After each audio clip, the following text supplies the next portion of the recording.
Hi guys, ఇది actually non debatable concept. కానీ చెప్పాలనుకుంటున్నా, మనం ఏమనుకుంటున్నాం అంటే ఎప్పుడు చూసినా బుద్ధిస్ట్ని ఏదో ఒక లాఫింగ్ బుద్ధ కోసం ఒక చిన్న బొమ్మ అనుకుంటాము, టీవీ దగ్గర పెట్టేసుకుంటాము. ఏదంటే మళ్ళీ ఇంకొకటి ఎక్కడనో ఒక చిన్న మాంక్ బుద్ధ అని అయితే కొనుక్కొని అది ఇట్లా జస్ట్ ఏమైనా పెట్టుకుంటాం. అట్లా పెట్టుకొని ఏమనంటే ఒక పీస్ అనే ఒక వర్డ్ని వాడతాం.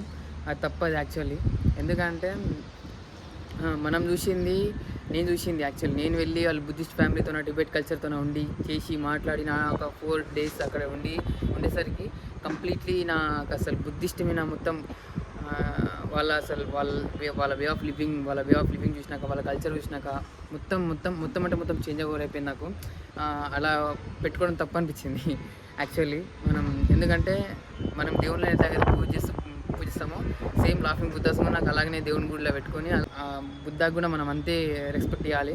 వాళ్ళే అసలు బుద్ధిస్ట్ అనేది వరల్డ్స్లోనే 4th ఓల్డెస్ట్ కల్చర్. అది ఎంత అసలు వాళ్ళు చైనాలో మోస్ట్లీ 250 million పీపుల్స్ వరకు అక్కడనే ఉంటారు. మన థాయిలాండ్లో కానీ టిబెట్స్లో కానీ ఎక్కడైనా సరే వాళ్ళు మెజారిటీగా ఉంటారు. 80-90% ఆఫ్ బుద్ధిస్ట్ కల్చర్ వాళ్ళ కానీ ఉంటారు. థాయిలాండ్ మన బుద్ధిస్ట్ ఉన్నారంటే పోయి గుట్టలు ఉన్నారు. నాకు ఏడో డార్జిలింగ్ కనిపించారు. డార్జిలింగ్లో ఇంకోటి మేఘాలయలో కొంచెం బుద్ధిస్ట్ కల్చర్ ఎక్కువ కనిపించలే నాకు. 2022లో ఒక ఫ్రెండ్ నాకు నార్మల్గా ట్రావెలింగ్ చేసినప్పుడు ఇది సో ఈ 5 కలర్స్ ఏంటంటే 5 ఎలిమెంట్స్ని రిప్రజెంట్ చేస్తుంది. ఒకటేమో నార్మల్గా టోటల్ యూనివర్స్ స్కైని చేస్తుంది. ఇది వైట్ కలర్ వచ్చేసి గాలి, అండ్ ఇది మన అగ్నిదేవుడు, ఇది మన నీరు దేవుడు వాటర్, అండ్ ఇది మన భూదేవుడు అంటే మొత్తం భూదేవుడు. అంటే వాళ్ళు ఆచారాలని పాటిస్తారు, కర్మ సిద్ధాంతాలని బిఫోర్ లైఫ్ని ఆఫ్టర్ లైఫ్ని నమ్మి హారిజంటల్గా పెద్ద వర్టికల్గా ఉంటాయి ఫ్లాగ్స్ పెద్ద అక్కడ. అవి ఏమవుతాయంటే ఎవ్రీ 1 year చేంజ్ చేస్తారు. దీనిని రిప్లేస్మెంట్ అనేది ఉండదు. ఎందుకంటే ఫ్లాగ్ని కంప్లీట్లీ చేంజ్ చేస్తారు. రిప్లేస్మెంట్ ఎందుకు చేంజ్ చేయాలంటే వాళ్ళు ఒకటి గట్టిగా నమ్మేది ఏంటంటే ఎవ్రీథింగ్ ఈజ్ టెంపరవరీ అని నమ్ముతారు. అందుకనే వాళ్ళు ఇది ఇప్పటివరకు ఉంది నాతో. నేను లదాఖ్ వెళ్ళినప్పుడు దీన్ని ఇట్లా నా బైక్ పెట్టుకుంటా. నా దగ్గర బైక్ ఉంది, ఆ బైక్ పెట్టుకొని చూస్తా. అందుకని అప్పటి నుంచి ఇప్పటిదాకా దీన్ని జాగ్రత్తగా పెట్టుకున్నా. ఇప్పుడే మీకు చూపిద్దామని ఇట్లా అన్బాక్స్ చేసిన ఇవి. సో నేను కూడా దీన్ని అట్లే పెట్టుకుంటా. నా ఫ్రెండ్ వచ్చేసి సుశాంక్ అరకు ట్రిప్లో ఉన్నప్పుడు ఇచ్చిండు నాకు. అది చాలా బెస్ట్.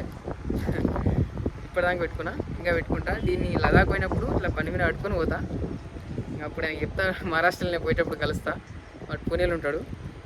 పోయి కలిసేసి బుద్ధిస్ట్ అనేటోళ్ళు మనకు చిన్నప్పుడు కరాటే కిడ్ సినిమా చూసినా కరాటే అంటే ఏం తెలిసిన కరాటేకి అనుకున్నది వాళ్ళే. ఎందుకోసం ఏదో వార్జనికి కాదు.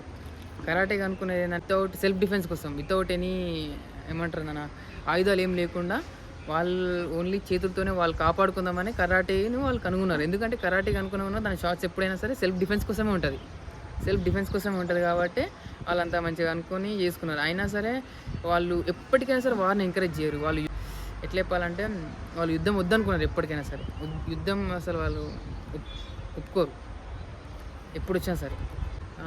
బుద్ధిస్ట్ వాళ్ళు మెయిన్గా నమ్మేది ఏంటంటే ఏ దేవుడు లేడు, ఎవరు రారు, మన కోసం మనమే కాపాడుకోవాలి, మనమే కాపాడుకోవాలి అనుకునే వాళ్ళు కరాటే అనేది వాళ్ళంతా వాళ్ళకి అనుకున్నారు. ఒక్కొక్క మాంక్ తలుచుకుంటే ఆ కరాటేతోనే 100 మందిని ఇట్లా చేసేస్తారు. అయినా సరే వాళ్ళు చేయరు. ఎందుకు చేయరంటే దే నీడ్ పీస్ కోసమే వాళ్ళు బతుకుతారు, పీస్తోనే ఉంటారు. ఏం చేసినా పీస్ కోసం ఉంటారు. అది బుద్ధిస్ట్ కల్చర్ అనేది. నాకు ఇంకా తెలియని చాలా ఉంది. అసలు నాకు తెలిసిందే కొంచెం, ఎందుకంటే వాళ్ళు టిబెట్ వాళ్ళతో ఉండి తెలుసుకొని వచ్చినా కాబట్టి ఎంత ఉంటుందా అసలు. ఏదో నేను ట్యాంక్ చుట్టుముట్టు పోతుంటే హాయ్ బుద్ధ అనుకుని మాట్లాడుకుంటూ పోయేటోని. అంతేగాని అసలు ఆయన అంటే దేవుడనే కాదు, అంత రెస్పెక్ట్ అన్నట్లు అట్లా అంతే. లాస్ట్లో thanks for watching till the end. ఇంకొకటి ఏంటంటే నా డార్జిలింగ్ ఐటనరీ కానీ లేకపోతే బడ్జెట్ కానీ ఏమైనా కావాలనుకుంటే ఒక 5 comments కింద వచ్చినా సరే నేను అది కూడా సపరేట్ వీడియో తీస్తాను. రైట్, థ్యాంక్ యూ, బాయ్, జై హింద్.